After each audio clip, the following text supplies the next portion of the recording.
Now, is anything truly new in war? War is hell. Awful things happen. And what these logs tell us is that war is hell. They don't hide from the truth. They're not spun by a military spin doctor talking in an air-conditioned conference room in the green zone. This is visceral, unequivocal death written in raw detail. 109,000 lives lost over the course of these reports. We're all doing what we can in something so huge that people can and hopefully will study this data for years. This is worth telling, this is worth getting out there. The lack of respect for human life runs like a common thread through the material. These images are of a helicopter crew who have just received orders to bomb a building where 3 enemy soldiers are thought to be hiding. If you'd like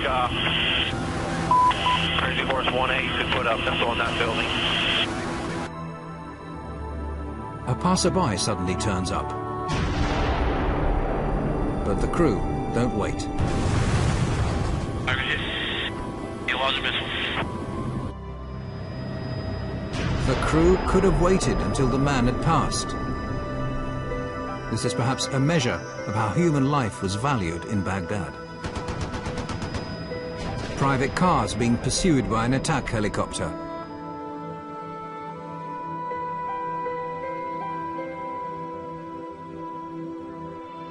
The driver gets out of the car and holds his arms up in a gesture of surrender.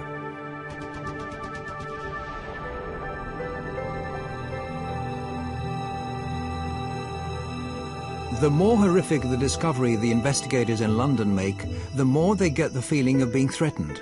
It gradually becomes obvious that someone's watching their office. I do know that I'm being listened into and monitored by forces. I don't know. I've received strange text messages from anonymous sources. I've received death threats, and they're not very nice, clearly. And particularly the one that talked about my children. I just think that was a bit unnecessary. There's op-eds in the Washington Post saying that our personnel should be kidnapped from Europe. Our sources, one alleged source, executed. Similar statements by right-wing members of the US Congress. In Washington, the influential public figure Christian Whiten is agitating for the indictment of WikiLeaks members, saying they should be treated as terrorists. There also has to be a clear punishment for people who engage in what I would consider a form of espionage, a form of political warfare.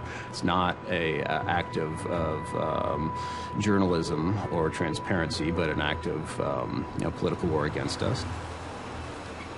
The US ups its efforts to stop WikiLeaks. The payment service providers, money brokers, closed down WikiLeaks' account. American hackers suspected of having links to WikiLeaks are detained, questioned, and have their computers confiscated. At the end of the day, things involving the web, I think you find, are less mysterious and new than may meet the eye at first. If you just go beyond, I'd say, the surface, you'll find telecommunications companies that are hosting the servers or hosting the companies that in turn host this information and have made this possible. You'll find banks that provide banking services to these people. You'll find landlords who provide rent to the individuals involved. So to that extent, I'm pretty sure you can peel back the onion and find exactly what this organization is, where it conducts its activities, and which jurisdiction it's subject to most directly. However, the stronger the attacks, the greater the support WikiLeaks receive. Julian Assange has been without a fixed address for several years, but wherever he lands, activists are on hand to offer him a place to sleep and their services free of charge. People love the idea of an out-of-control investigative journalist who's trying to take on governments. The story of some quasi-romantic, fleet of foot, Scarlet Pimpernel character in the form of Julian Assange darting in the cyber shadows. It's very appealing.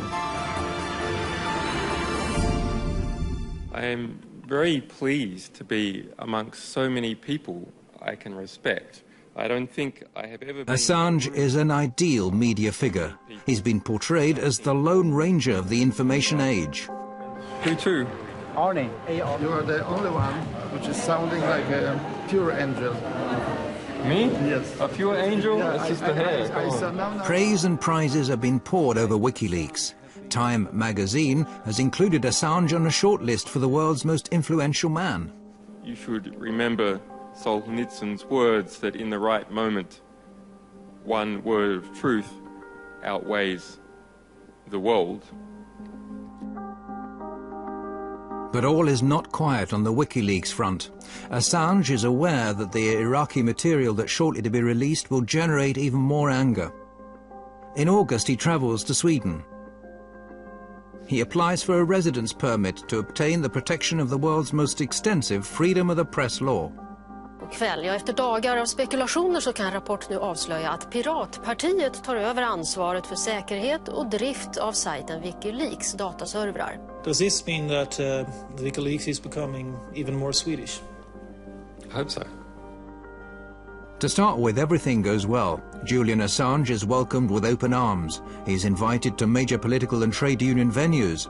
And there are calls that he should be awarded the Nobel Peace Prize.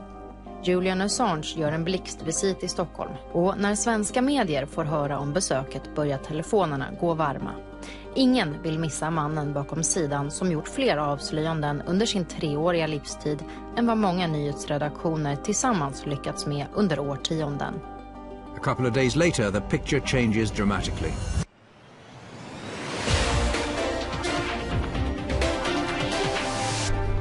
Åklagare har nu beslutat att inleda en förundersökning mot WikiLeaks-grundaren Julian Assange.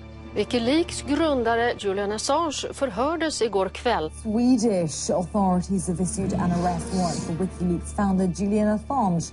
He's accused of rape and molestation. On the 20th of August, Assange is accused of rape. The alleged crime is immediately leaked to the world press. Behind the accusation are 2 women who had casual relationships with Assange. The women don't make any public statements, but the important evening paper Aftonbladet publishes an anonymous interview with one of them, which states that what started as voluntary sex subsequently became what she described as abusive. But she's not afraid of him, and he's not violent.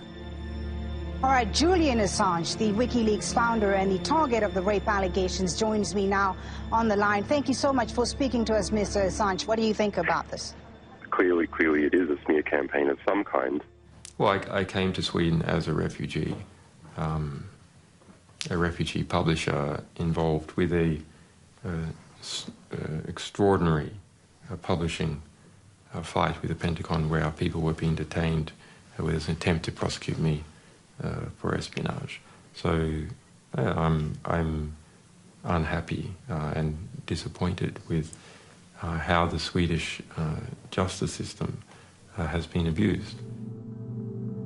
Assange says he never forced anyone to have sex and that the judicial system has been misused.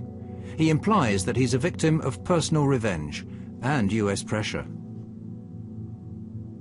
That troubled a lot of us that had worked with the organization, the way this case was mixed with WikiLeaks.